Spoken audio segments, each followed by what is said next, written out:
Pronto, bom dia a todos então, espero que me estejam a ouvir, espero que estejam todos bem. Vamos começar a aula de hoje e, tal como disse há bocadinho, vamos começar por apresentar o segundo trabalho prático, está bem?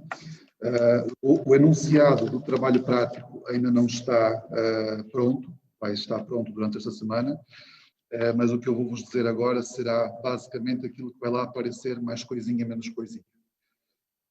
Ora, o segundo trabalho prático consiste, a primeira parte consiste em pegar no modelo relacional que vocês construíram no primeiro trabalho prático e recriá-lo como base de dados em Oracle, está bem? Antes de continuar, vocês podem trabalhar perfeitamente nesta primeira fase do trabalho no ambiente local, no vosso Oracle local, ou, se preferirem, podem trabalhar também diretamente no servidor. Eu, pessoalmente, acho que é melhor trabalhar localmente, porque acaba por ser mais rápido. O servidor, às vezes, tem falhas devido ao tráfego que tem, também, e nós não podemos controlar isso. Ainda outro dia esteve em baixo durante uma aula e houve alunos que estavam a seguir a aula e não conseguiram seguir a aula. Portanto, podem, na primeira fase do trabalho, que já vou explicar, desenvolvê-lo online. A segunda fase também poderão, online não, desculpem, é localmente. Na segunda fase poderão sempre também tentar fazer localmente, se bem que acho que seja mais complicado. O que interessa é que o trabalho tem que ficar publicado no servidor, está bem? Mas vamos então por fases. A primeira parte então consiste em recriar na vossa conta Oracle a base de dados que fizeram para o primeiro trabalho prático. O meu conselho é usar o modelo relacional do ERD+, porque gera um SQL mais limpo, em comparação com o Workbench, gera um SQL muito mais limpo e, portanto, é facilmente recriável aquilo noutro sistema de gestão de base de dados, como é o Oracle. Portanto, a base de dados que vocês modelaram no primeiro trabalho prático devem recriar no sistema Oracle. Atenção que eu não estou a dizer para recriar à mão, né? Porque vocês têm não sei quantas tabelas em cada base de dados, e, portanto, daria muito trabalho. Recriar automaticamente, com a menor intervenção possível. E depois, esta é a parte central do trabalho. Vocês, sobre essa base de dados, que obviamente, pelo menos algumas tabelas deverão ter dados, senão vocês também não têm como testar, vão fazer a seguir. Vocês vão implementar cerca de 20 procedimentos, cerca de 20 é porque ainda não está definido, serão mesmo 20, está bem? 20 procedimentos PLSQL, semelhantes aos procedimentos que temos vindo a estudar e a discutir nas aulas aqui da nossa disciplina. Os famosos procedimentos TRAB qualquer coisa, por exemplo. Vamos aqui a ver o TRAB 1.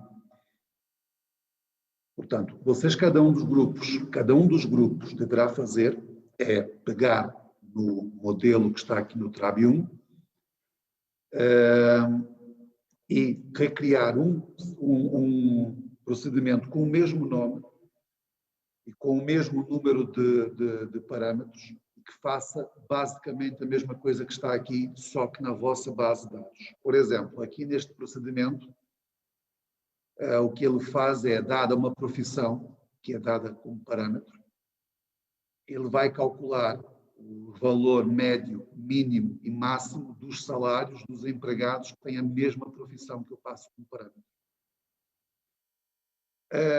Vocês, por exemplo, numa base de dados, sei lá, de alunos, vocês podem ter um procedimento TRAB1 que vai, por exemplo, calcular a nota média, máxima e mínima dos alunos que frequentam determinada disciplina, cujo nome é passado como parâmetro. Estão a ver? Cujo nome é passado como parâmetro porque aqui temos um varchar. Ok?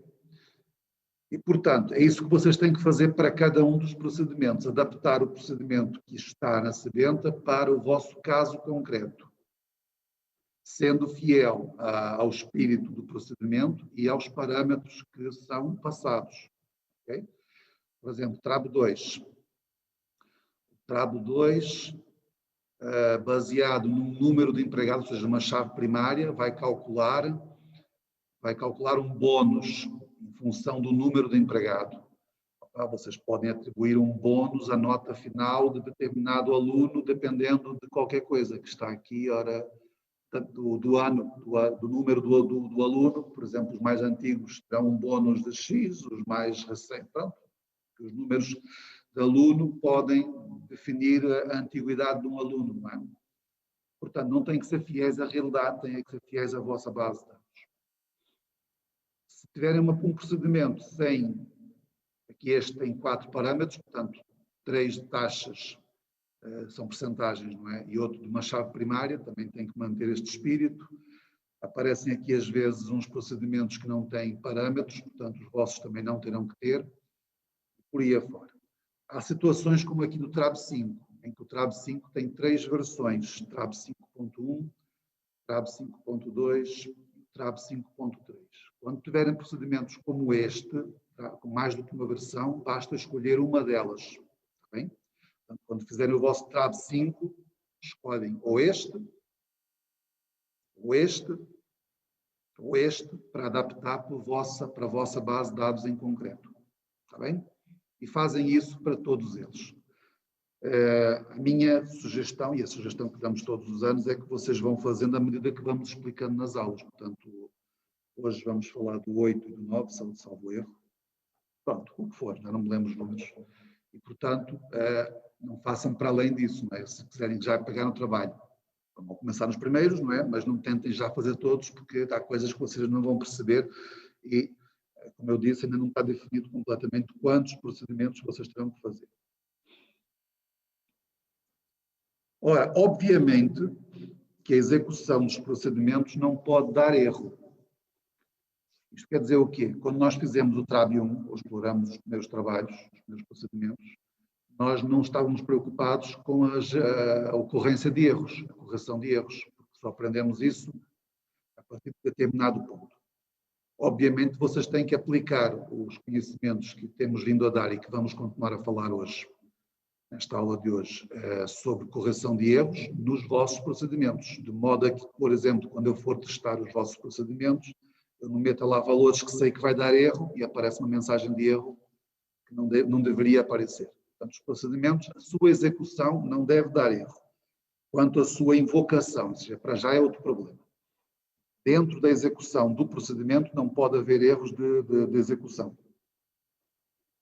E depois, quando os procedimentos estiverem criados, vocês vão pegar nesses procedimentos e essa tal parte do trabalho que poderão não poder fazer localmente, terão que fazer no servidor, vão criar uma aplicação web usando as ferramentas de aplicações que o Apex, na Oracle, disponibiliza, tanto localmente como no servidor, mas tenho receio de que a versão local que vocês possam ter não seja compatível com a versão do servidor, portanto é menos arriscado fazer a aplicação no servidor.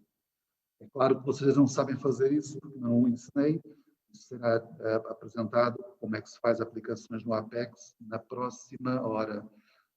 Semana que vem não, na semana a seguir. Portanto, na aula de hoje, a 15 dias, será apresentado, resumidamente, o que vocês têm que fazer em termos de desenvolvimento de aplicação web no Apex. Obviamente vai ser uma aula, portanto, não é suposto fazer nada mais para além daquilo que vai ser explicado nessa aula. O objetivo, então, dessa aplicação é integrar os vossos procedimentos, que, entretanto, já foram criando, nessa tal aplicação. De modo a que eu, por exemplo, clico num botão e executo o TRAB 1. O TRAB 1 precisa de um parâmetro.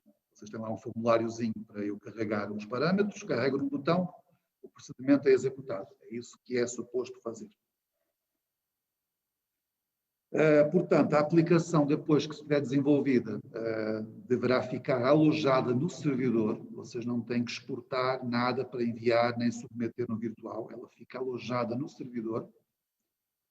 E, portanto, quando chegar o prazo de entrega, que ainda não está definido, mas eu penso que será por esta altura aqui, portanto, esta é a última semana em que vamos falar de PLSQL. Vocês estão a ver o que eu estou a fazer no Zoom, não estão? Sim, estou. Pronto. Esta é a última semana em que vamos falar de Sim, PLSQL. está. Diga. Nada para dizer que estamos a ver. Pronto, ótimo. Portanto, a tal aula que eu estou a prever que vamos apresentar o desenvolvimento em Apex de aplicações web é aqui, no vosso caso, 25. E depois terão mais uma aula nesta semana, que é suposto ser uma aula para realizar o trabalho prático com o apoio do professor. E, portanto, como há um turno não rotativo, cuja última aula será aqui, a última aula PLSQL será aqui, nós estamos a apontar para deixar o trabalho prático por esta altura. Mas, como eu estou a dizer, isto não é oficial, sou eu que estou a dizer, baseado naquilo que eu penso. Está bem? O oficial é o que vai vir escrito no enunciado. E estas são as 2 últimas semanas de aulas em que vamos falar de Mongo. Portanto, o objetivo é não deixar o último trabalho prático para a última semana de aulas. Vocês também, na última semana de aulas, eventualmente vão fazer um pequeno trabalho durante as aulas sobre Mongo.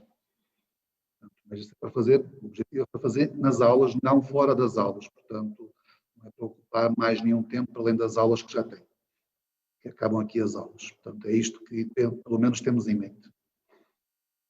Portanto, nesta aula vai ser explicado como é que vocês vão pegar nos procedimentos e integrar numa aplicação web Oracle. O que eu vou explicar na aula é mais do que suficiente para fazer o trabalho, ninguém vai exigir mais nada para além disso. Está bem? O objetivo é simplesmente fazer uma aplicação web, com as ferramentas que o Apex disponibiliza, em que cada procedimento está acessível por um link. Ao carregar no link do Tab X, aparecem as caixas de texto, onde eu posso inserir os parâmetros desse procedimento, carrego no botão, o procedimento é executado e apresenta os resultados.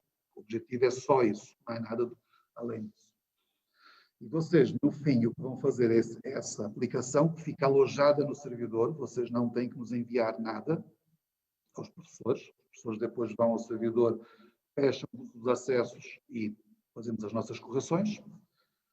E só tenho que depois escrever um pequeno relatório a descrever aquilo que fizeram. Portanto, para cada trado, cada procedimento, o que é que ele faz em português corrente, os procedimentos, os parâmetros que são necessários e explicar mais qualquer coisa que vocês achem que seja necessário. Nada mais para além disso. Isso é o que vai ser submetido no virtual, o relatório. Está bem? E pronto, eu acho que é isto que eu tinha para vos dizer. Alguma pergunta sobre isso? Eu já vi que tem aqui alguém no bate-papo. Ok, não há problema nenhum. Depois fica gravado, também vocês conseguem aceder, está bem? Alguma pergunta sobre o trabalho? Não, senhor. Pronto. Nesta fase inicial, reconstruir a base de dados que já tem no primeiro trabalho prático em Oracle. E depois, sobre essa base de dados, começam a criar os procedimentos que já vimos a estudar. Está bem? Senhor, mas, por exemplo, o senhor, nas aulas de efeito, por exemplo, dos salários, no nosso caso, como temos salários, já não vamos fazer dessa maneira, certo? Pegam numa coluna qualquer que também seja numérica. Ok, pronto.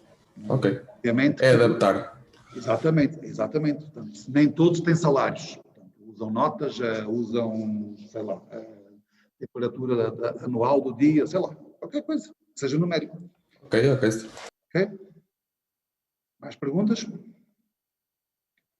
Se a primeira parte do trabalho tiver algum problema, podemos alterar, certo? Sim, podem alterar, mas como como é que se diz, o trabalho tem tantas tabelas, com tantos relacionamentos, mal será que não haja uma parte sem problemas, não é? E Não quer é assim. que diga, tipo, o que é que alteramos, assim? Diga. Quer que diga lá no relatório o que é que alteramos da primeira parte? Sim, pode dizer no relatório, pronto, não vou vos dizer que o relatório tem que ter isto e aquilo. Acho que o mínimo que tem que ter é, para cada procedimento que vocês implementarem, o que é que o vosso procedimento em concreto faz, o que é que representa, não vale a pena descrever tudo que lá está, não é? Todas as variáveis, todos os passos, não. Os parâmetros de entrada, eventualmente o SQL que lá existe lá dentro, e o que é que ele apresenta como resultado. Acho que é suficiente para cada procedimento. Tudo mais que vocês acham que seja relevante ou no relatório, bem-vindos, podem fazer à vontade. O mínimo, acho que é isso, descrever os procedimentos, de um ponto de vista de um alto ponto de vista, ou seja, não quero que me expliquem todos os passos, todas as variáveis, não, era o que só faltava. basta escrever o segmento. TRAB1 recebe um parâmetro que representa isto e faz isto, e apresenta como resultado aquilo. Acho que é suficiente. Ok? Ok, obrigado. Portanto, isso vai ser depois, durante esta semana, enviado um documento com tudo o que eu estou aqui a dizer escrito. Mas, em linhas gerais, é isto que vocês têm que fazer. Está bem? Pronto, vamos começar a aula, porque a aula de hoje é importante. Vamos falar sobre correção de erros e, portanto, é importante para o vosso trabalho. Ora, vamos começar então, temos aqui o guião da aula e, portanto, vamos começar na página 41, já agora, deixem-me pôr aqui, página 41.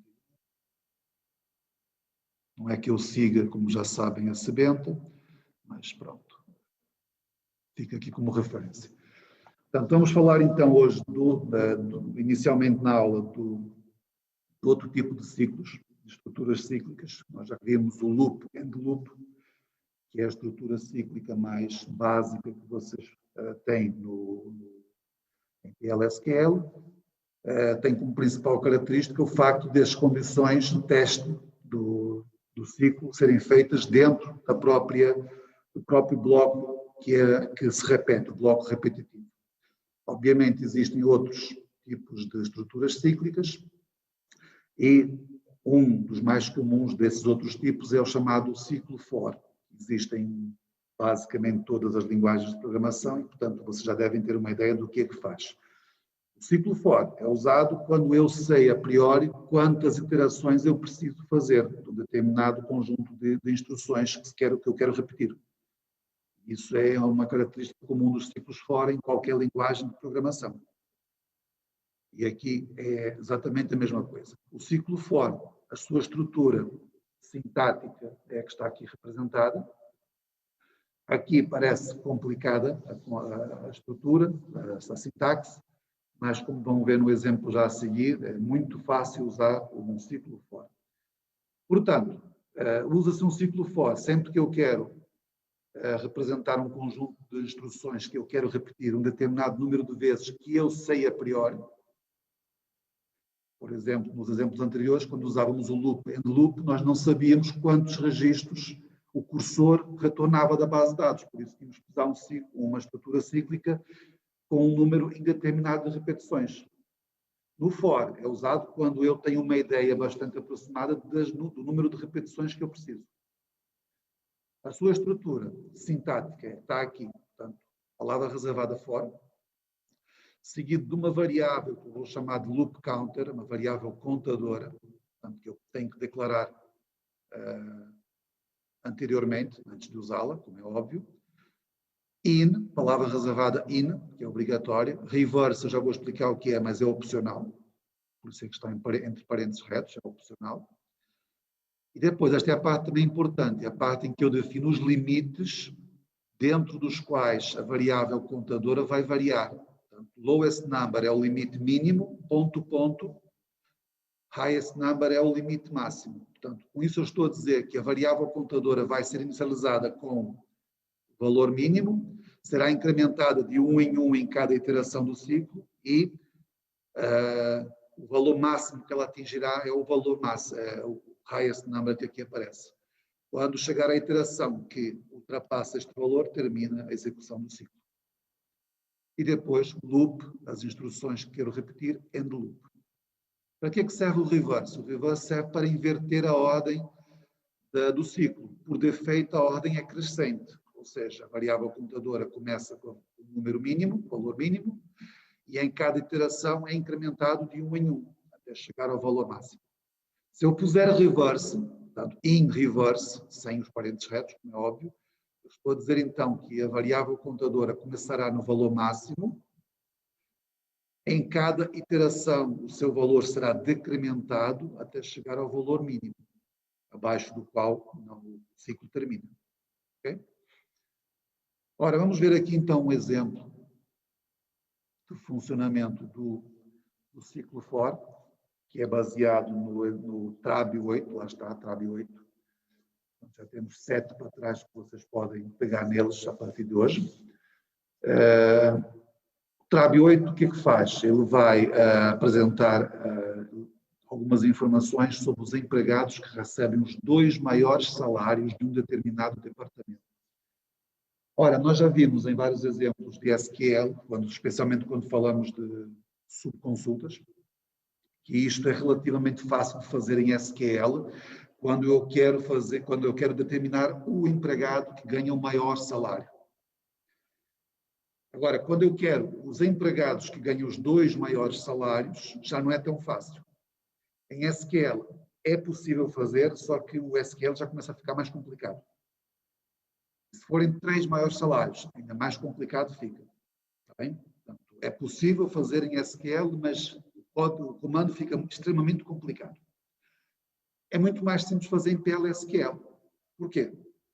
Porque se eu quero os 2 primeiros, os 2 empregados com os 2 maiores salários, isto é uma questão apenas de ordenar os empregados, o salário, em ordem decrescente, e depois fazer um ciclo for que vai buscar apenas os 2 primeiros registros. Está feito. Não interessa quantos empregados haja, 2 ou 1 milhão, se eu ordenar por ordem decrescente dos salários, os 2 primeiros serão os 2 maiores salários, obviamente. Portanto, é isso que este procedimento faz. Portanto, temos aqui um cursor, já vimos o que é. O cursor apresenta estas colunas, portanto, o nome do empregado, a profissão dele, o salário, o nome do departamento. Porque eu quero que apareça o nome do departamento, que aliás é o parâmetro, tem a ver com o parâmetro, portanto, é o número do departamento, portanto, eu quero os 2 maiores salários de um determinado departamento, mas eu, como quero que apareça o nome, eu preciso da tabela dos departamentos. Por isso aqui é uma junção entre as duas. Portanto, faço a junção normalmente e aqui é que está a chave da correta execução deste procedimento. Eu ordeno os empregados por ordem decrescente do salário. Okay? Isto é o que vai fazer o cursor.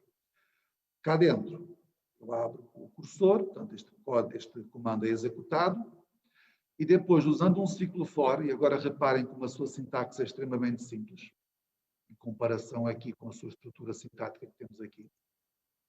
Parece mais complexa.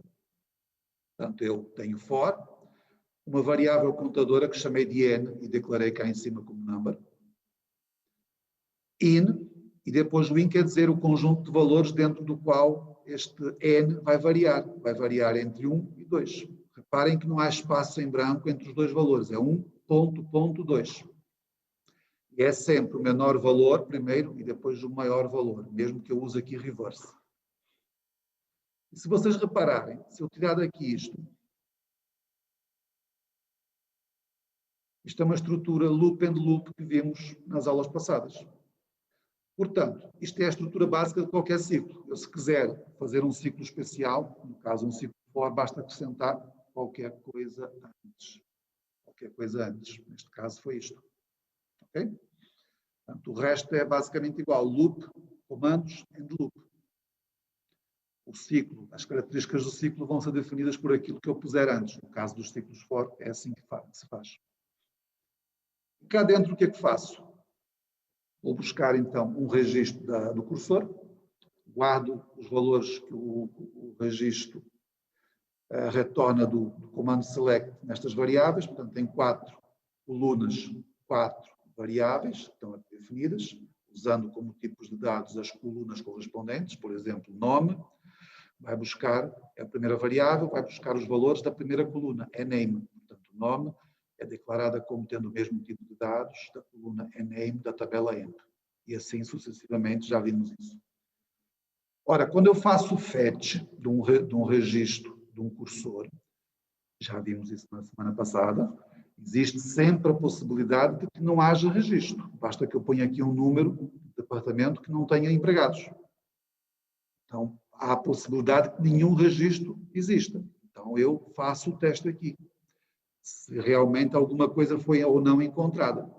O facto de eu dizer que quero os 2 primeiros empregados com os maiores salários, não quer dizer que esses empregados existam. Se existirem, são apresentados. Se não existirem, vou apresentar algo que não existe. Portanto, se não existirem, sai do ciclo e, se existir, apresenta isto. E no fim, ele me diz quantos empregados ele foi buscar ao cursor e fecha o cursor. Okay? Portanto, um exemplo de uma utilização muito simples que facilita a execução do comando select para situações de N maiores qualquer coisa. Coisa que não seria facilmente possível fazer em SQL. O comando select seria muito mais complexo. Alguma pergunta sobre este procedimento? Se não houver, vamos experimentar. Então, professor, se fosse só um loop em vez de um for loop, ele ia mostrar todos os empregados daquele departamento, se tivessem salário. Ora, você aqui não poderia usar o for loop, porque você, ao abrir o cursor, não sabe a priori quantos empregados existem no departamento. Portanto, para uma situação dessas em que eu quero apresentar todos os empregados no departamento, o for não é adequado. Você não sabe, a priori, quantos empregados existem. Só depois de percorrer todos os registros do cursor é que sabe. Não sabe a priori, sabe a posteriori. O for, quando é que o for deve ser utilizado? Quando você sabe a priori, ou seja, antes de começar a executar o ciclo, quantas iterações no máximo quer realizar. Percebeu? Ok. Quando você, nos exemplos da semana passada, quando fazíamos uma leitura de um cursor, abríamos o cursor e queríamos apresentar os resultados. No momento em que o cursor é aberto, você não sabe quantos registros lá estão. Só sabe no fim, depois de processá-los todos. O row count vai lhe dizer quantos processou. Mas quando começa, não tem a menor ideia. Então não pode usar uma estrutura cíclica como for. O for obriga-lhe no início a saber quantas iterações vão ser feitas, no máximo. Reparem, eu posso querer fazer duas, aqui neste exemplo, duas. Mas se o cursor estiver vazio, ele vai fazer uma e sai logo a primeira. Por causa aqui desta condição. Ok? Mais perguntas? Vamos testar isto. Vamos criar o nosso procedimento. Ok, foi criado com sucesso, não tem erros. E agora vamos testá-lo.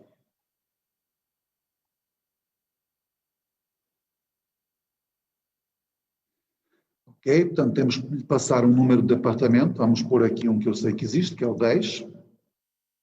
Deve ter para aí 4 empregados, não me lembro já.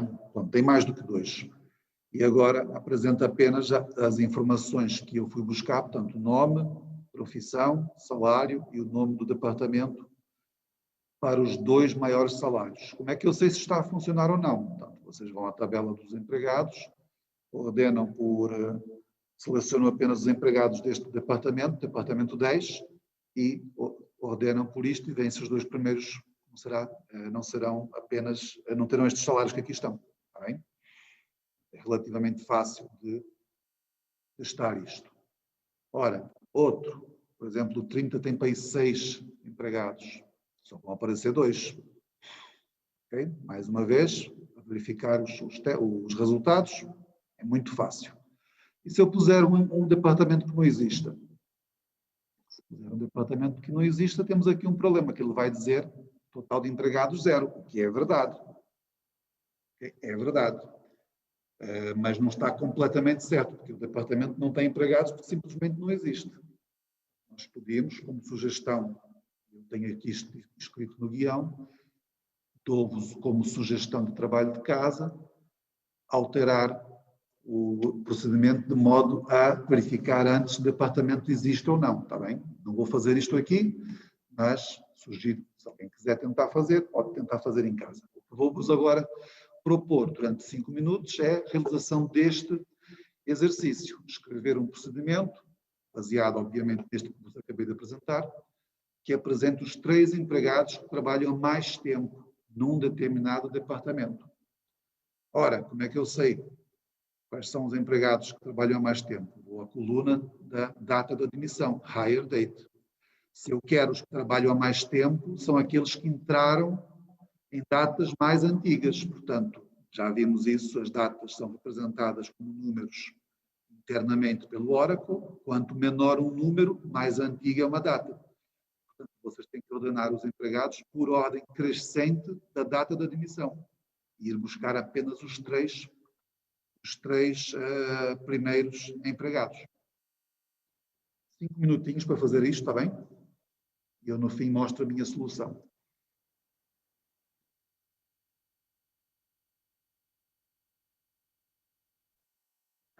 Bem, vamos então resolver este exercício. Já passaram 5 minutos. Portanto, o que eu quero é os 3 empregados que trabalham mais tempo num determinado departamento. Portanto, vou manter aqui o parâmetro. Antes de mais, vou chamar isto de outro nome. Vou usar aqui hire date como nome do meu procedimento, para diferenciar do meu TRAB 8. Ok? Portanto, o que eu quero então é para um determinado departamento, quero ordenar os empregados por ordem crescente da data de admissão. Portanto, isto é simplesmente chegar aqui e ordenar por ordem de admissão, por data de admissão. Ora, aqui no meu select eu não tenho data de admissão, não é obrigatório pôr o enunciado, não pede, mas já que quero ver quais são os mais antigos, faz algum sentido que eu também veja quando é que entraram a trabalhar. Então vou pôr aqui hire date, está bem? Ora, aqui eu quero os 3 mais antigos, portanto não 2, portanto mudo aqui para 3. Ora, ao fazer o fetch, como eu agora tenho 5 colunas, preciso de 5 variáveis, portanto falta-me aqui uma variável. Vou chamar a variável, olha, é a 4ª coluna, 4ª variável, data de admissão, e tenho que declarar cá em cima.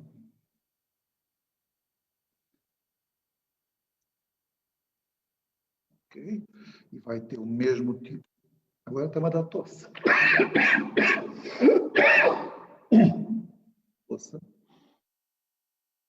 Vai ter o mesmo tipo de dados da coluna hire date da tabela EMP. Ok? Exatamente. E no fim, se encontrar esses empregados, tem que apresentar essa informação. Ora, o hire date não está a ser apresentado, vamos resolver o problema agora. Vamos aqui. Data de admissão dos pontos, ver se não me esqueço de nada, clica, concatenação, vamos converter a data para um char, usando o formato por defeito, exato, data de admissão, concatenação, clica, vírgula. Acho que não esqueci de nada, se me esquecer eles vai dizer. E pronto, acho que é isto. Acho que não falta nada. Portanto, vamos verificar se está tudo bem. Ok, foi criado corretamente. Então, vamos executar. Ora, com o 301 ele vai dizer que não tem empregados, como é óbvio. Falta aqui o teste de saber se o departamento existe ou não, que eu não fiz aqui. Vamos pôr o 30. Vamos apresentar, então, 3 empregados, exatamente. Reparem que ele apresenta por ordem crescente da data de admissão. Portanto, 15 de agosto, 5 de dezembro e 26 de março do ano seguinte. Portanto, começa pelo mais antigo e vai até por aí acima. Será que não há empregados neste departamento mais antigos que este? É uma questão de ir ver a base de dados. Tá bem? Eu acredito que não haja. Portanto, ele retornou 3. Apenas 3, quando no departamento há para aí 6 empregados.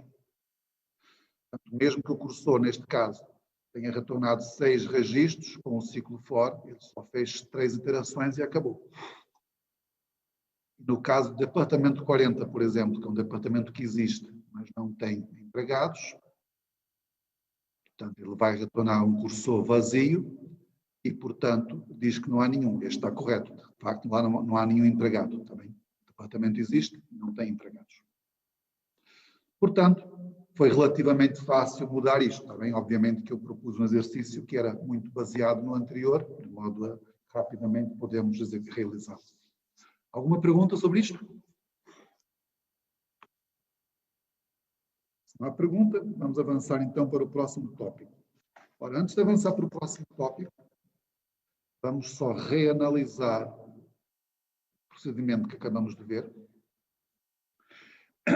E o que nós verificamos aqui, tal como vimos nas aulas da semana passada, vimos que a forma de utilizar um cursor é basicamente a mesma, qualquer procedimento que se utilize.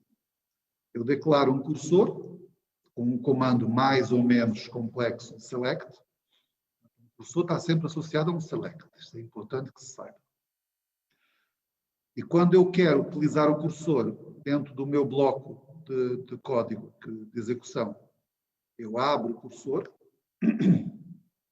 meto dentro de uma estrutura cíclica a operação que vai buscar os registros do cursor um a um, através do fetch. Após fazer um fetch, eu verifico se realmente consegui, se o cursor ainda tem dados para mostrar ou não. Ok? E no fim de fazer tudo o que eu quero, com o cursor, posso ver quantos registros foram processados. Claro que há mais coisas que eu possa fazer que nós não estamos a cobrir, não é? Só estou a falar do básico. Mas no fim terminamos e fechamos o cursor, libertamos a memória gasta pelo cursor com os dados que necessita para operar. Portanto, a forma de usar um cursor é basicamente esta. Eu apresentei num guião da semana passada com as operações que nós fazemos. Definir o cursor, abri-lo, ir buscar registros, processar os registros e fechar o cursor. Essa estrutura de utilização do cursor é sempre a mesma, independentemente de quão complexo o comando select associado ao cursor é. Okay? Portanto, o cursor é uma forma muito poderosa de esconder as complexidades que o comando select possa ter. Isso vamos ver no exemplo seguinte. O exemplo seguinte, que é o TRAB9. Ou seja, vou-vos apresentar aqui agora um exercício em que tem um comando select relativamente complexo, não é dos mais complexos que vocês poderão encontrar, mas já tem bastantes coisas, e a sua forma de utilização dentro do bloco de código PLSQL é exatamente a mesma que aquela que eu acabei de representar. Ora, o que é que faz aqui este meu comando select? Vai buscar então, apresenta uma listagem dos empregados que trabalham há mais tempo em cada departamento. Ou seja, para cada departamento há um conjunto de empregados. O que eu quero é que ele apresente apenas os empregados que trabalham há mais tempo em cada um dos departamentos. Ora, nós já falamos desse tipo de construção quando falamos de subconsultas, tanto em base de dados 1 como em base de dados 2. Portanto, não vou perder muito tempo a explicar este comando select que está aqui, porque já foi explicado. Penso até que foi explicado de novo em base de dados 2, em SQL Plus. Portanto, a primeira parte é, para cada departamento, obter a data de admissão mais antiga. Portanto, reparem o que eu faço aqui. Divido os empregados por grupos em função do número de departamento, ou seja, os empregados que pertencem ao mesmo departamento ficam num grupo, os que pertencem ao departamento 20 ficam no outro grupo, etc. Depois de fazer isso, para cada um dos grupos eu vou obter a menor data de admissão, a mais antiga. E este é o resultado desta subconsulta. Um conjunto de linhas, ou seja, várias linhas, tantas linhas como os departamentos que existam na tabela de empregados, há 3, 10, o 20 e o 30. 40, como acabei de vos mostrar, existe na tabela dos departamentos, mas não tem nenhum empregado na tabela dos empregados. Portanto, só vão aparecer 3 grupos, o 10, o 20 e o 30, e para cada um dos grupos a menor data de admissão.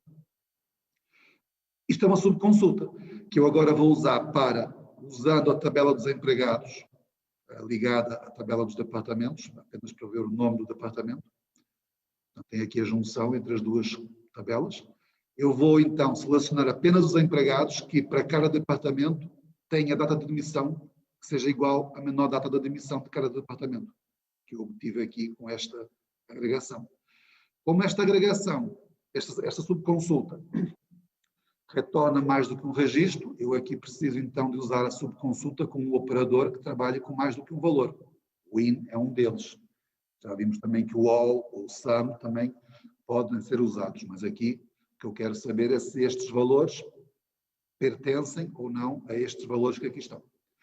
E como o select da subconsulta retorna duas colunas, eu cá fora também preciso de duas colunas. A primeira compara com a primeira, a segunda com a segunda. Já vimos isso, não vou voltar a explicar, está bem? Portanto, este select global vai mostrar apenas os empregados que são os mais antigos de cada departamento. Ora, se vocês repararem bem, este select já é um bocadinho complexo, não é? Tem subconsulta com duas colunas, tem agregação, tem agrupamento, tem junção, e tem aqui, pois, e já chega, e tem subconsulta. Portanto, já tem aqui muita coisa que poderia ter. Eu poderia fazer aqui um comando select com 10 tabelas, com 20 colunas, com 2, 3 subconsultas alinhadas, não sei quantas agregações, com uniões, diferenças e interseções entre conjuntos. Podia fazer qualquer coisa dessas.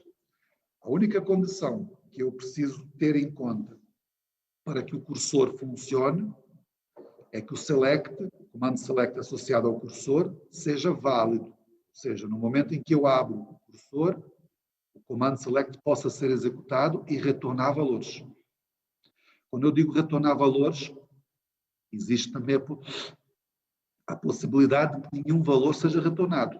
Okay? Isso não está errado. Quando eu digo retornar valores, é que ele consiga executar corretamente o comando e retornar valores e dados que respeitem as condições do comando select. E, portanto, essa é a única condição.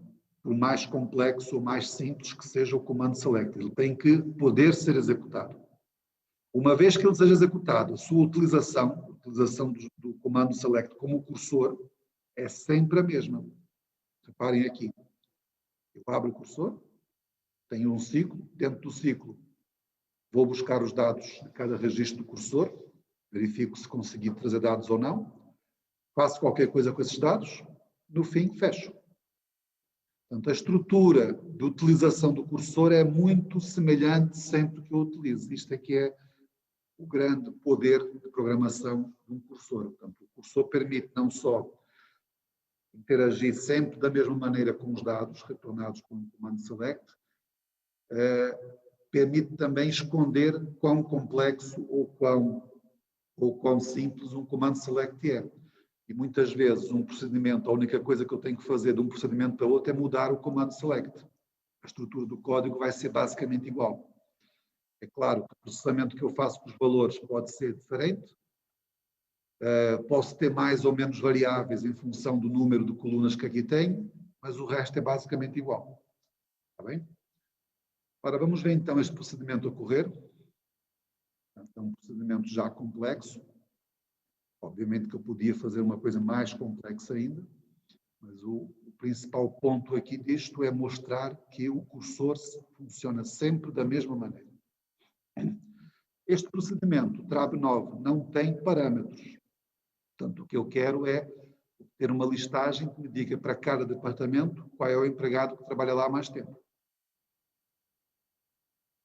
E cá está. Portanto, temos 3 departamentos com empregados. Para o primeiro, Sales é o Alan, que trabalha há mais tempo. Research é o Smith e o Accounting é o Miller. Está bem? Lá, mais uma vez, se alguém não acredita, só tem que ir à base de dados, não tem lá muitos dados, tem PEI 14 e fazer o teste manualmente com o olho. Está bem? Alguma pergunta sobre isto? Se não há, vou propor aqui mais um segundo exercício, de 5 minutos, antes de passarmos a parte que eu acho que é a parte principal da aula de hoje, que é a parte do próximo procedimento. Ora, o exercício é este. Portanto, escrever um procedimento, portanto, é muito semelhante a este que aqui está bem? Escrever um procedimento que apresenta as seguintes informações sobre cada departamento.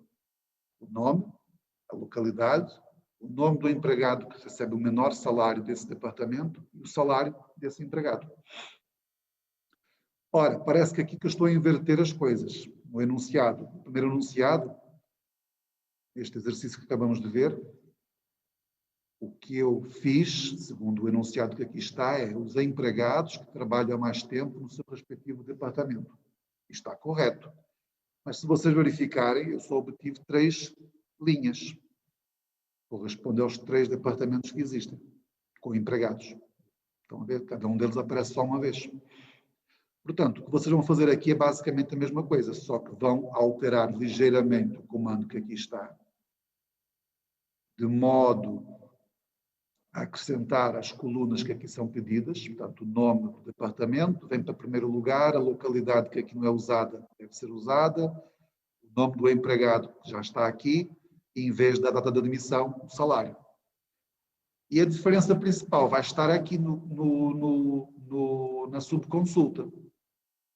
Esta subconsulta o que faz é, para cada departamento, diz qual é a data de admissão mais antiga. O que vocês têm que fazer agora é, para cada departamento, dizer qual é o salário mais baixo. E depois aqui, é só fazer umas adaptações, está feito. Está bem? 5 minutos e eu já vos mostro a minha solução. Está bem?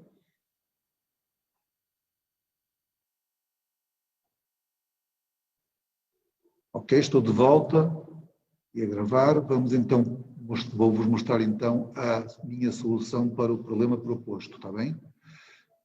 Onde é que estão os ficheiros? Já estão aqui. Ok. Portanto, o problema proposto consistia em obter esta listagem para cada departamento, o seu nome, a localidade, o nome do empregado com o menor salário e o salário desse empregado. Portanto, a minha solução está aqui em baixo, neste caso eu escrevi solução por baixo, portanto, está disponível no tal ficheiro com os comandos que vocês têm no virtual. Portanto, reparem, basicamente o que eu fiz em relação ao procedimento anterior é alterar ligeiramente o comando select. Ora, o que é esse ligeiramente? Primeiro, a subconsulta, tal como eu disse, antes de propor o exercício, portanto, a principal diferença seria aqui. Enquanto aqui eu estou a minimizar para cada departamento a data de admissão, eu aqui preciso minimizar para cada departamento o salário. Okay? E assim vou obter uma listagem para cada um dos salários, para cada um dos departamentos, estou a agrupar por departamento, o salário menor. E agora vou usar os valores retornados por esta subconsulta para selecionar apenas os empregados, reparem que eu estou a usar aqui coisas de empregados, portanto, apenas os empregados que para cada departamento ganham o salário que está aqui deste lado. Portanto, assim vou saber quais são os empregados que ganham o menor salário. E depois junto isso, usando aqui esta junção com a tabela dos departamentos, e seleciono o que é pedido do enunciado. O enunciado pede o nome do departamento, a localidade, portanto, o nome do departamento, localidade, o nome do empregado e o seu salário. Portanto, é o que está aqui. Portanto, em comparação, o que eu tenho aqui em cima, deixa-me diminuir aqui um bocadinho isto para se comparar um com o outro. Assim. Portanto, em comparação com o que eu tenho aqui em cima, a estrutura é muito semelhante e fiz que 2, 3 alterações. Mexi aqui no saldo, aqui em vez de ser hire date passou a ser saldo. Portanto, também tive que mexer aqui. E depois alterei aqui as colunas. Em vez de ter estas, passou a ter estas. O resto da estrutura são as duas mesmas colunas, a mesma junção. Portanto, a estrutura é muito semelhante. O processamento é que é completamente igual. Portanto, abro o cursor, faço o fetch, verifico se há empregados ou não. Se houver, apresento o resultado e depois de fazer tudo o que eu quero, fecho. Portanto, é exatamente igual. Pronto, exatamente igual não é. Mas em termos de processamento é praticamente igual. O que é que muda aqui? Em relação ao exercício anterior, o fetch, o cursor anterior tinha 3 colunas. E aqui tenho 4. Portanto, o meu fetch tem que ter 4 variáveis em vez de 3. É só uma questão de pôr aqui as variáveis corretas e declará-las cá em cima. E depois, no processamento dos valores, obviamente que aqui eu tenho mais valores para processar, portanto a forma como eu apresento também não é a mesma. Mas o processamento é basicamente o mesmo, pegar nos valores e apresentá-los. Portanto, não há aqui grande diferença. Estão a ver que com uma simples mudança praticamente não faço alterações no código que já funciona. É uma das grandes vantagens dos cursores. Permitem reaproveitar muito código que já está escrito. Uma vez está escrito, não há razão nenhuma, a não ser que eu me esqueça de uma vírgula, de uma pelica. Isso é uma correção fácil, para que não continue a funcionar para outras situações. Portanto, tem que ter atenção para os cursores, é quantas colunas tem, que eu preciso de tantas colunas como variáveis. E depois o funcionamento é sempre o mesmo. Open, fetch, not found, close. É sempre a mesma coisa. Alguma pergunta sobre isto? Se não há perguntas, vamos então para a terceira parte da aula de hoje, que é aquela que eu acho que é a mais importante. Vamos apresentar aqui uns conceitos novos. Vamos então, vamos começar com um exemplo simples e depois vamos aproveitar esse exemplo para verificar os problemas que esse exemplo, que essa simplicidade causa e como é que podemos melhorar o nosso exemplo. Ora, nós temos então, da página 43 da Sebenta, são procedimentos muito simples que o que eles permitem é fazer a inserção de um registro numa base de dados. Portanto, este primeiro exemplo, este procedimento também é bom para vermos que, ao contrário do que nós temos visto praticamente até agora, em que os nossos procedimentos quase sempre utilizam como comando SQL, comandos select, portanto, nós não estamos de maneira nenhuma limitados a isso. Qualquer comando SQL pode ser usado em PLSQL. Portanto, podemos perfeitamente ter um procedimento para inserir dados numa tabela, como este que está aqui. A primeira versão que eu tenho aqui do meu Trab 10. Portanto, quero usar este procedimento para pegar numa série de valores e inserir numa tabela, na tabela M. Ora, antes de continuar com a explicar este procedimento, eu queria explicar a razão desse procedimento. Ora, nós, como programadores, este procedimento pode fazer pouco sentido. Porque nós, como programadores, podemos dizer para que é que eu preciso do procedimento se já tenho o comando insert? É uma pergunta válida. Ou seja, se eu, como programador, se estiver a interagir com esta base de dados, eu sei escrever o comando insert que me vai fazer inserir um registro na tabela dos empregados.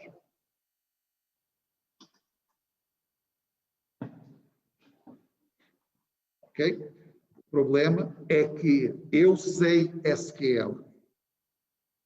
Muita gente não sabe SQL, está bem? Portanto, os procedimentos existem exatamente para esse tipo de situações, para poderem ser utilizados por quem não sabe programação. É por isso que há programadores, não é? Para facilitar a vida desse tipo de pessoal. Portanto, é para esse tipo de pessoas que eu faço esse tipo de procedimentos. Para ser uma maneira fácil, mais fácil, de eles inserirem ou utilizarem determinada tecnologia. Ora, vamos então começar por analisar este pequeno procedimento que aqui está. Primeiro, se eu quero inserir um registro numa tabela, neste caso é a tabela M, a tabela dos empregados, o procedimento que vai fazer essa inserção precisa de ir buscar os valores que vão ser inseridos algures. Obviamente que esses algures que eu estou aqui a falar são os parâmetros do procedimento. Portanto, se o meu comando insert precisa, como neste caso, de 8 valores, se vocês forem verificar a estrutura da tabela dos empregados, vão ver que é uma estrutura com 8 colunas, que aliás aparece aqui embaixo o valor 8, não é? Mas se quiserem contar, estão aqui as 8 colunas. E não se esqueçam que as colunas têm restrições associadas. Já vamos falar sobre isso. Vamos primeiro focar no número de valores, ou seja, o número de colunas que eu preciso. Portanto, a minha tabela EMP tem 8 colunas, portanto, eu preciso no meu comando insert int de 8 valores. Vou colocar aqui a seguir a palavra reservada values. Esses 8 valores têm que vir de algum lado. Esse algum lado é os parâmetros do procedimento que eu estou a criar. Portanto, se vocês repararem aqui, eu no comando escrevi a seguir ao nome da tabela o nome das colunas. Já sabem que isto não é necessário, eu estou a usar todas as colunas. Eu estou aqui a pô-las daqui de propósito para ficar bem explícito o problema. Portanto, tem 8 colunas com estes nomes. A ordem que está aqui é a mesma ordem pela qual elas aparecem na estrutura da tabela. E, portanto, eu tenho que colocar aqui tantos valores como o número de colunas e por essa mesma ordem. Portanto, o primeiro valor corresponde à primeira coluna, o segundo valor à segunda coluna e por aí afora. E, portanto, eu declaro os parâmetros que contêm os valores como parâmetros do procedimento usando os tipos de dados das colunas correspondentes. Por exemplo, número vai conter um valor que eu vou guardar na coluna EMP-NO. Portanto, eu declaro o número como um parâmetro de entrada que vai ter o mesmo tipo de dados da coluna EMP-NO. Acabou a gravação do Zoom.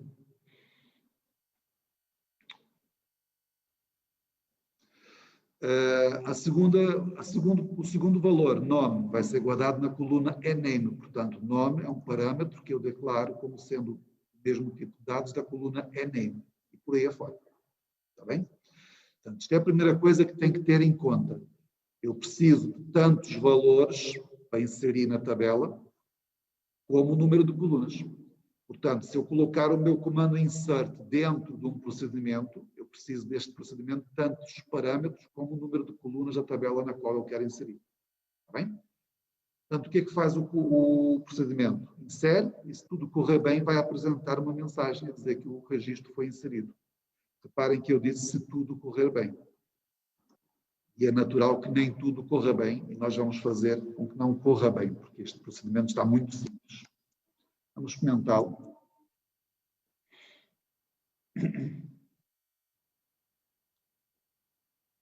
Vamos criá-lo, está criado.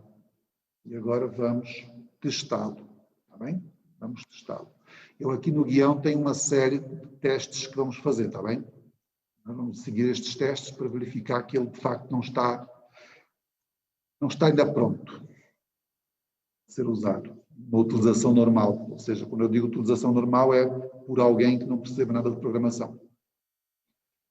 Ora, vamos executar isto. E, portanto, como eu estou a invocar o procedimento TRAB10, que tem 8 parâmetros, eu estou a invocá-lo então aqui no bloco anónimo com 8 variáveis de substituição, uma para cada um dos parâmetros. E aparecem aqui as 8 variáveis de substituição, pela mesma ordem das colunas da tabela EMP. Portanto, número, nome e por aí afora. Os nomes não são iguais, mas a ordem corresponde a das colunas que estão na tabela dos empregados. Ora, nada impede que eu venha aqui agora e, em vez de inserir dados válidos, venha aqui e carregue no submit. Já sabem que isto vai dar problemas, não é? Porque eu não posso criar um registro com valores nulos apenas. E ao fazer isto, o que é que acontece? Aparece uma mensagem de erro técnica, não é? Aquelas mensagens feias que não devem aparecer. E é isto que agora também nós vamos procurar resolver. De modo a evitar que esse tipo de erros apareça. Vocês também não devem fazer com que apareça no vosso trabalho prático. Ora, vamos ver então o que é que ele diz aqui para começar. Para começar, ele diz que a coluna EMP-NO, da tabela dos EMP, da base de dados Reis-Quartel, que é esta base de dados que está aqui em cima, o esquema, não pode aceitar nulos, não pode se inserir nulos nesta coluna. E faz sentido, porque EMP-NO é a chave primária. É a chave primária, portanto, não aceita nulos. Está bem? Ora, então nós temos que, antes de fazer o insert, fazer alguns testes aos dados que vêm dos parâmetros. E um dos testes mínimos que se pode fazer é mesmo esse, é verificar se algum valor que não deve ser nulo, de facto não o é. Ok? Vamos ver então quais são as colunas para além desta, além da EMP-NO, que não aceitam nulos. Isto é algo que vocês têm que fazer sempre para qualquer base de dados que utilizem.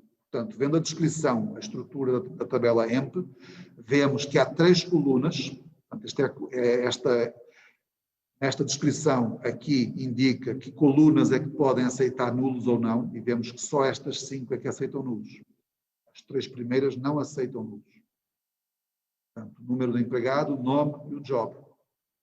Portanto, o que eu tenho que fazer é, antes de fazer a inserção, verificar se o valor deste parâmetro, número, nome e profissão, se não são nulos. Só vou fazer a inserção se eles não forem nulos. Se um deles for nulo, não posso fazer a inserção porque vai-me dar um erro.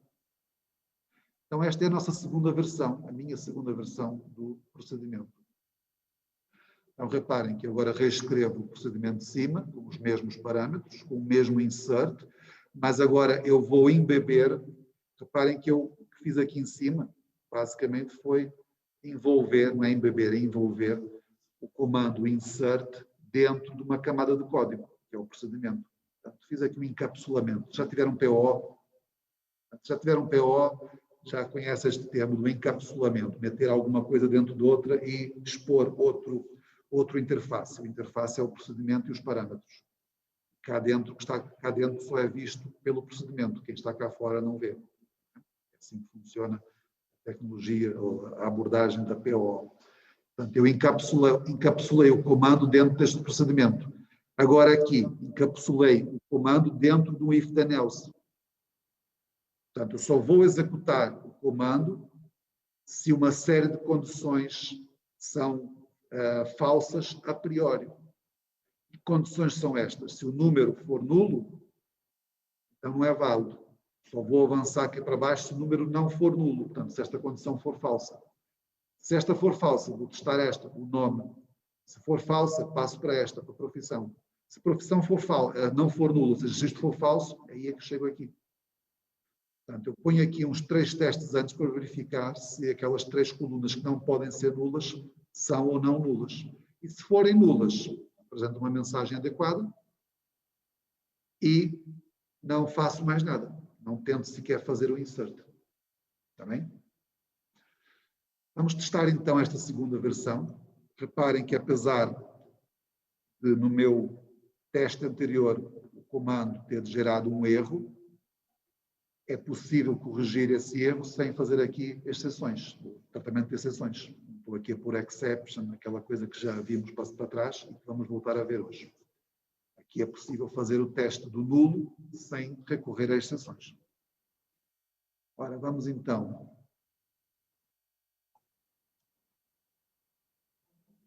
recriar este procedimento.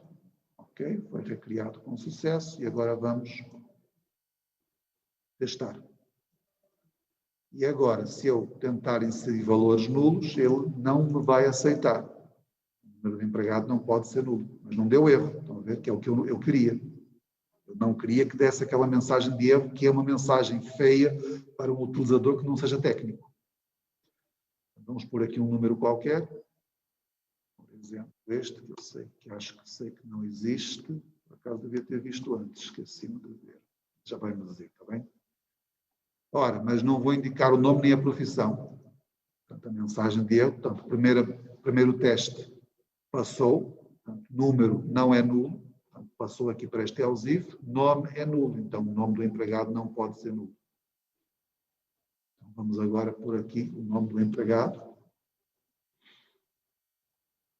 E agora o que é que vai me dizer? A profissão não pode ser nula. Portanto, esta condição é nula, portanto, não apresenta isto. Esta condição é nula, não apresenta isto. Esta condição é verdadeira, apresenta esta mensagem e já não chega aqui. A profissão não pode ser nula. Vamos pôr aqui uma profissão.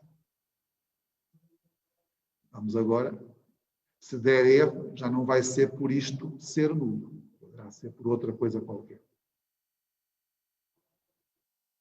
Ok, deu tal erro que eu estava à espera que ocorresse. Ora, o que é que ele me está a dizer então aqui? Portanto, o que é que aconteceu antes de mais nada? Os 3 testes que verificam se estas colunas são nulas ou não, estas colunas não, estes parâmetros são nulos ou não, foram falsos, portanto, nenhum deles é nulo. Então, ele tentou fazer um insert. E ao fazer o insert é que deu este erro. E o erro é muito claro, ele está a dizer que esta restrição, ou este nome, foi violada. Ora, que nome é este, desta restrição? Quando nós criamos a tabela dos empregados, já foi há algum tempo, tínhamos lá algumas restrições. Pelo nome, e é por isso que é importante dar nomes às restrições, porque o nome ajuda a perceber que restrição é que é. Pelo nome eu sei que é a chave primária da tabela dos empregados. EMP-KEY, portanto é a chave dos empregados. Se o nome não me dissesse nada, o que é que eu faria para perceber que regra que foi violada? Então eu vinha aqui ao Object Browser.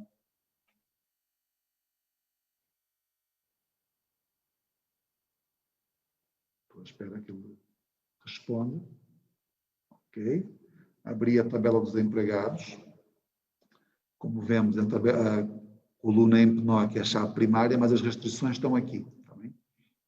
Abrimos as restrições e vemos que há aqui uma restrição com o nome EMP-KEY, que é a chave primária. Portanto, há vários tipos de restrições. Esta restrição é do tipo primary, ou seja, restrição de chave primária, que envolve esta coluna, EMP-NO. Então, o que é que aquilo quer dizer? Aquele erro quer dizer que eu estou a tentar inserir na coluna EMP-NO. Vamos voltar aqui a pôr, então, os procedimentos.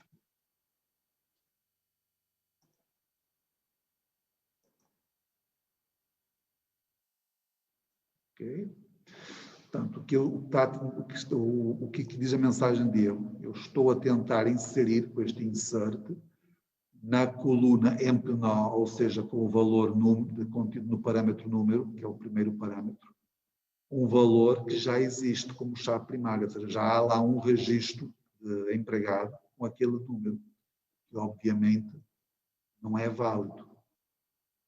Okay? Portanto, este erro está a dizer que o número que eu introduzi, 7.638, salvo erro, 368, já existe um empregado com aquele número. E, portanto, a chave primária não admite valores duplicados para diferentes registros. Então, agora temos o seguinte problema. Como é que eu hei de resolver o problema? Temos duas hipóteses. Temos, melhor para mim, vou falar então da primeira hipótese, que é aquela que eu acho que é a melhor de todas, que é a seguinte. Portanto, os testes do nulo já estão feitos. Então vou tentar agora inserir. E ao inserir podem ocorrer erros. Este não vai ser o único que vamos ver hoje. Ainda vamos ver outro. Portanto, ao tentar inserir o erro, ocorreu um erro durante a execução. Portanto, eu devo então acrescentar aqui no meu procedimento, TRAB10, uma zona para tratamento de exceções. Nós já vimos como é que se faz isso com exception. A única diferença que vamos fazer agora é que vamos usar o tratamento de exceções para tratar erros específicos e não apenas escrever o and others then. Vamos ser mais específicos, de modo a dar informação mais útil ao utilizador. Tá bem? Por que mais útil? Porque aqui eu estou a tentar inserir 8 valores.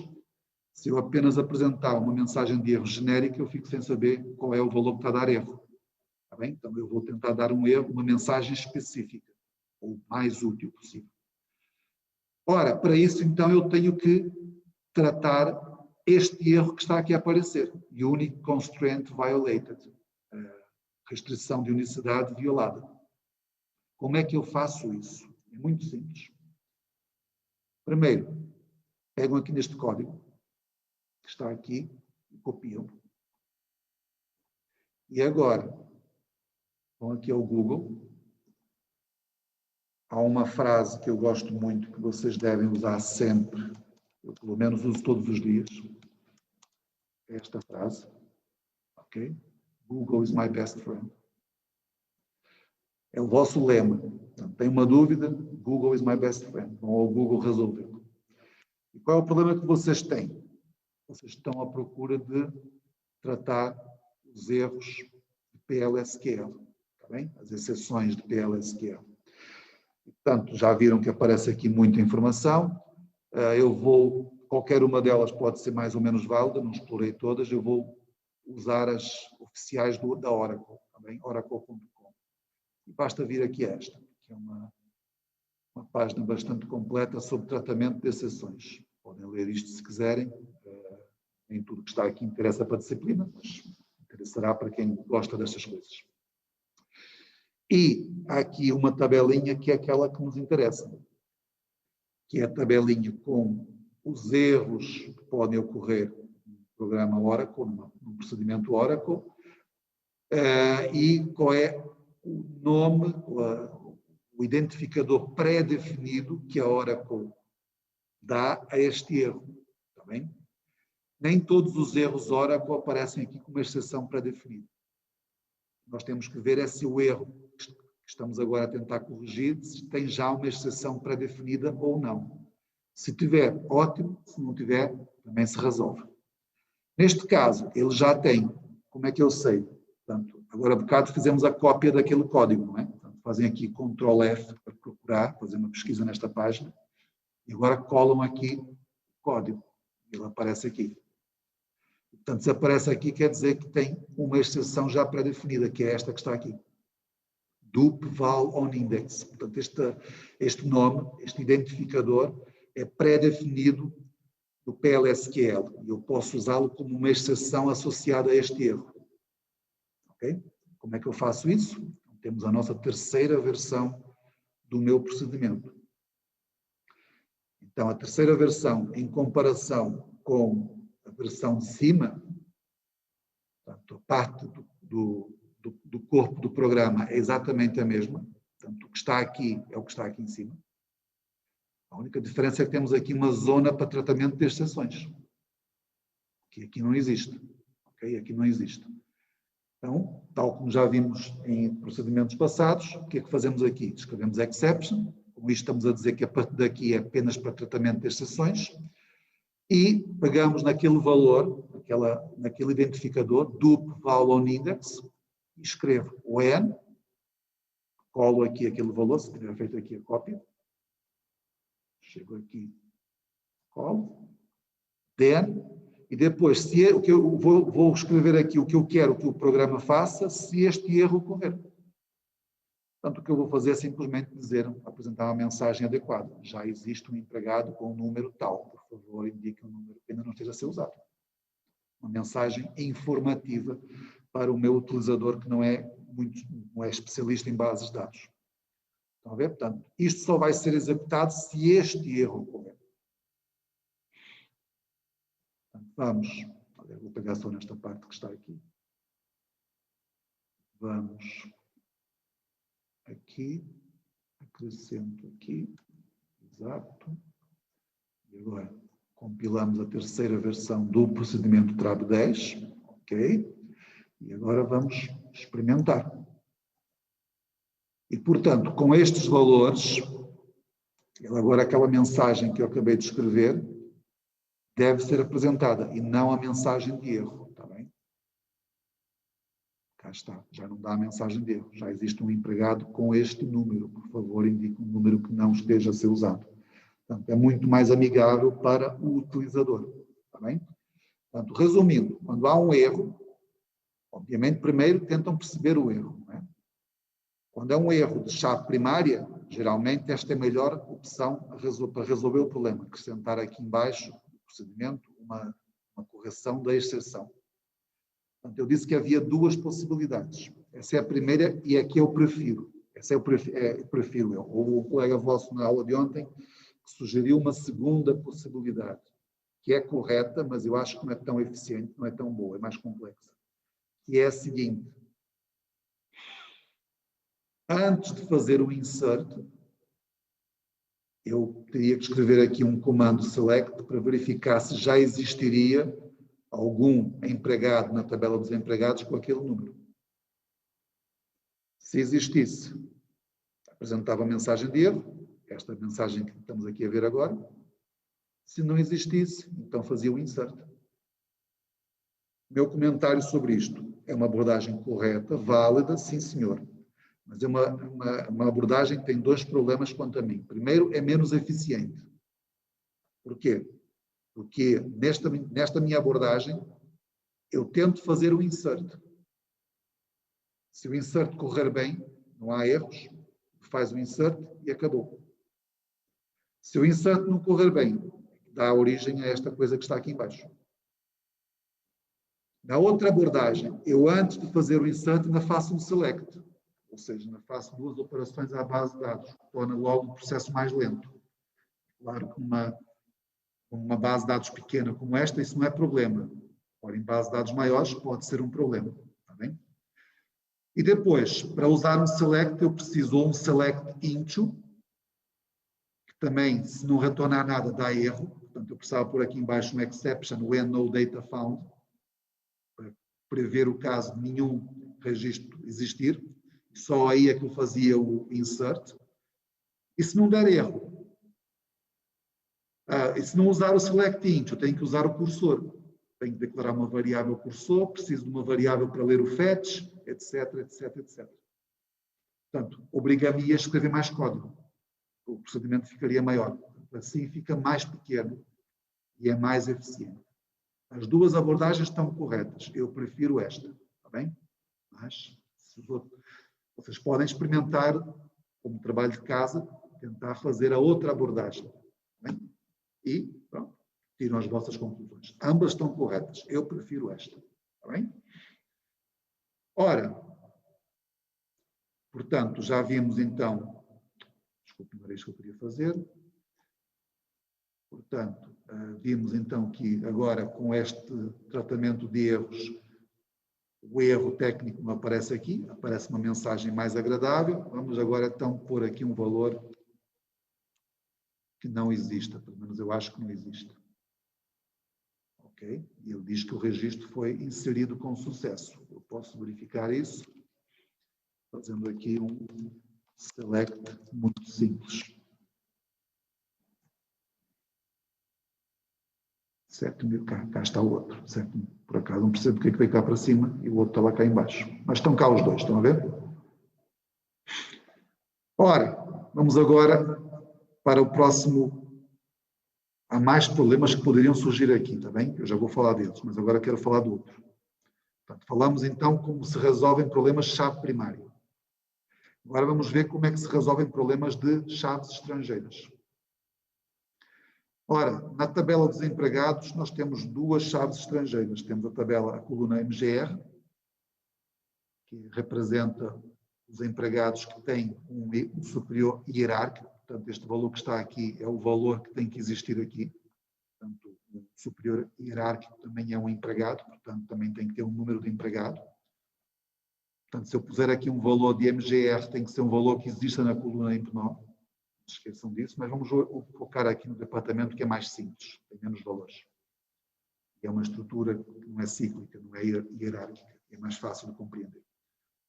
Portanto, o empregado pode ou não pertencer a um departamento, como vocês podem ver, há empregados que não estão em departamento nenhum, que não é obrigatório por departamento, mas se eu puser o departamento, tem que ser um valor que exista na coluna DEP-NO da tabela DEPT.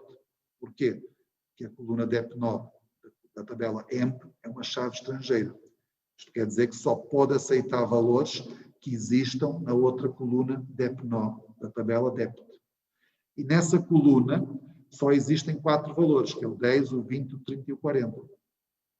Então, se vocês repararem aqui, só temos as colunas que estão indicadas, portanto, quando eu tenho aqui valores indicados nesta coluna, só são 10, 20, 30 ou 40. Aliás, o 40 nunca aparece, só aparece o 10, 20 e o 30. Isso quer dizer que se eu usar aqui este procedimento para tentar inserir um valor que não seja um desses que eu referi, isto é capaz de dar qualquer problema. Vamos experimentar com este, 41. Pois, agora o que aconteceu foi, eu inseri o 7.367 e o primeiro erro que ele dá é o erro da chave primária. Tá bem? Vamos mudar aqui para outro número para ver o que é que vai acontecer aqui embaixo.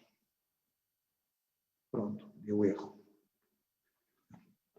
Então, como é que eu resolvo isto? Mais uma vez, temos duas abordagens, não é? Primeiro, eu podia fazer um select para ver se aquele 41 existe na tabela dos departamentos. Se existir, posso fazer o insert. Se não existir, dá erro. Não gosto dessa abordagem porque me obriga a fazer um select antes.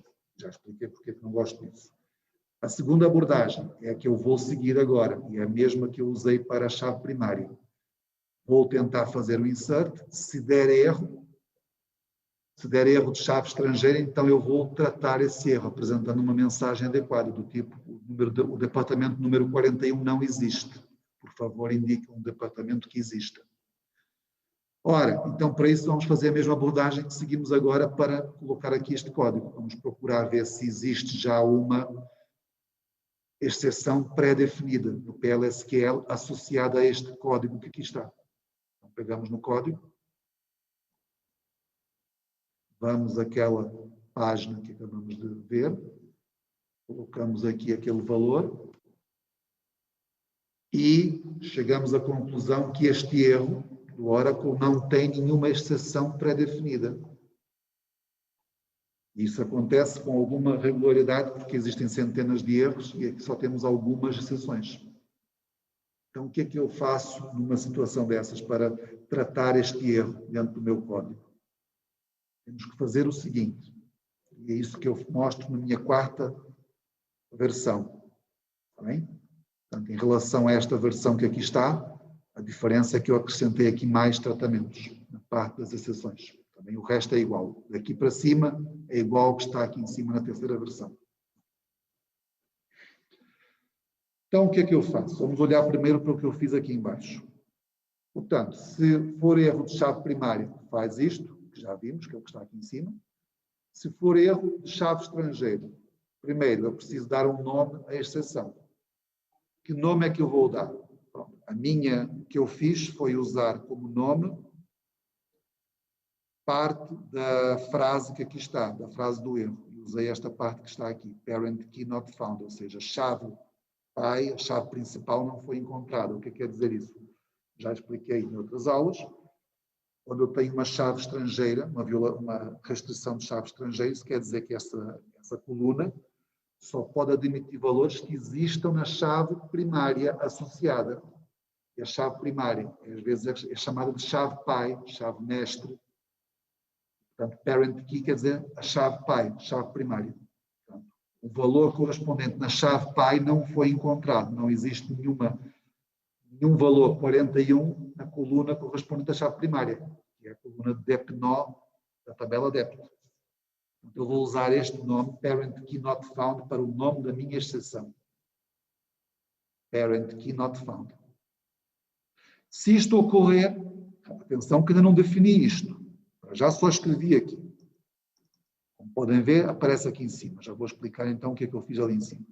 Mas para aqui o que eu estou a dizer é, se este erro ocorrer, então eu quero que apareça esta mensagem. Não existe nenhum departamento com um número tal, por favor indique o número de departamento que existe. E para concluir, eu acrescento isto. Se ocorrer outro erro, então apresenta esta mensagem. Erro imprevisto. When others, then, deve ser sempre a última coisa dentro das exceções. Tratamento de exceções. When others. Se ocorrer qualquer outra exceção que não seja uma destas duas, então faz isto.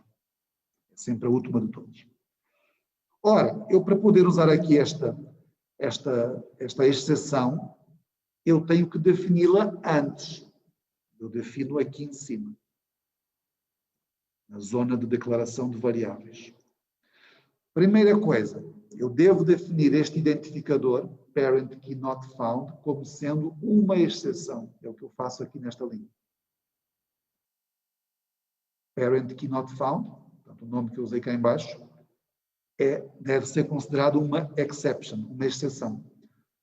Ou seja, tal como eu, noutros exemplos aqui em cima, declaro variáveis, por exemplo, aqui no ciclo for, que está aqui, n number, portanto, nome da variável, tipo de dados, eu aqui estou a fazer a mesma coisa, nome da variável, chamemos-lhe assim, tipo de dados, é uma exceção, está bem?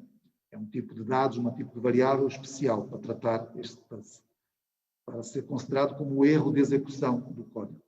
Parent key not found. É o nome que está ali. Portanto, a partir deste momento, dentro deste procedimento, isto é uma variável local, dentro deste procedimento, este nome vai ser considerado um erro de exceção, um erro de execução. O problema é que eu tenho que agora associar este identificador, esta exceção, com o erro que foi gerado. Portanto, está este erro que está aqui. Este é o código do erro Oracle. Okay? Que não tem uma exceção pré-definida. Portanto, agora eu tenho que associar aquela exceção que eu defini, parent key not found, com este código de erro. Eu faço isto com a linha de baixo. Escrevendo tal como está aqui, pragma exception init, e entre parênteses, o identificador, parent key not found, e seguido do código numérico do erro. Atenção que o código começa com menos. Ok? Vocês aqui vêm hora, tracinho 02291 e pensam que o código é só o número. Não, o código também é o menos que aqui está. Tá bem? Portanto, pegam o que está a seguir a hora deste código, metem aqui.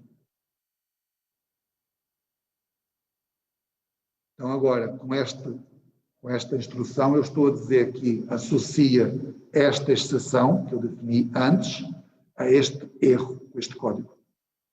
Isto quer dizer, então, que durante a execução deste procedimento, se este erro ocorrer, ele vai associar o erro a esta exceção. E se a exceção tivesse ser tratada cá em baixo, vai tratar este erro com esta exceção. Ok? Portanto, é assim que se associam erros Oracle que não tenham exceções pré-definidas, usando esta declaração cá em cima. Vamos experimentar isto e verificar que o erro de chave estrangeira já não vai ocorrer. Pelo menos por departamento. Atenção, por departamento. Desculpem. Ok, foi criado e agora vamos testar de novo o procedimento.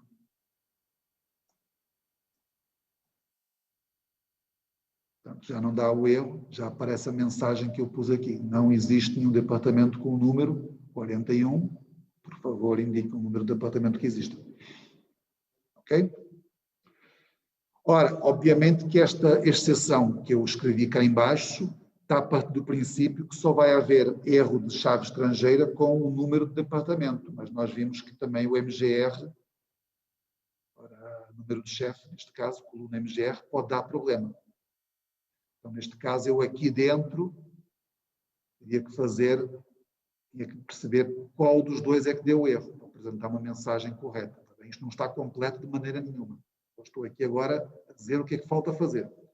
Portanto, se eu quiser agora testar ou corrigir o erro de tentar inserir um chefe que não exista, portanto, este mesmo erro vai ocorrer e esta mensagem vai aparecer. Se calhar o erro não tem a ver com o departamento, mas sim com o número do chefe. Então, aqui dentro, agora eu teria que verificar se o erro tinha a ver com o chefe ou com o departamento, fazendo o comando select adequados. Bem? E depois isto tem aqui mais problemas. Atenção, não acabei. Só estou aqui a deixar-vos, já vos dei. O objetivo foi, para acabar a aula, então já faltam 15 minutos. O objetivo foi, nós começamos com uma coisa muito simples. A primeira versão é só um insert. E vemos que isto não é suficiente. Portanto, há a possibilidade de muitos erros ocorrerem. E quantas mais colunas a tabela tiver, mais erros podem ocorrer. E fomos desenvolvendo o procedimento em função dos erros que íamos encontrando. Mas isto não é exaustivo. Portanto, temos o problema da coluna MGR, esta coluna. E não é o único. Por exemplo, querem ver aqui outro? Se eu tentar, vamos pôr aqui, por exemplo, 40, que é um número válido, e se eu tentar pôr aqui um número assim, como este, com 5 dígitos. Erro imprevisto. Quando der isto, o que é que eu tenho que fazer? Tenho que tirar daqui isto para perceber melhor o erro. Compilo de novo isto, sem aquela parte, para que o erro apareça mesmo, e eu veja que erro aqui é.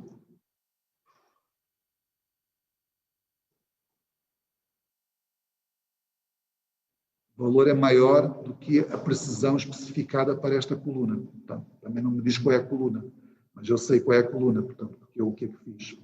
5 dígitos para o número. Mas se vocês forem ver a descrição da tabela dos empregados, a coluna em Penó só admite 5 dígitos. Desculpem, 4 dígitos. Eu estava a tentar inserir 5. E, portanto, tem outros potenciais problemas aqui. Ok? Portanto, estes erros também podem aparecer. Além disso, se vocês forem aqui ao Object Browser,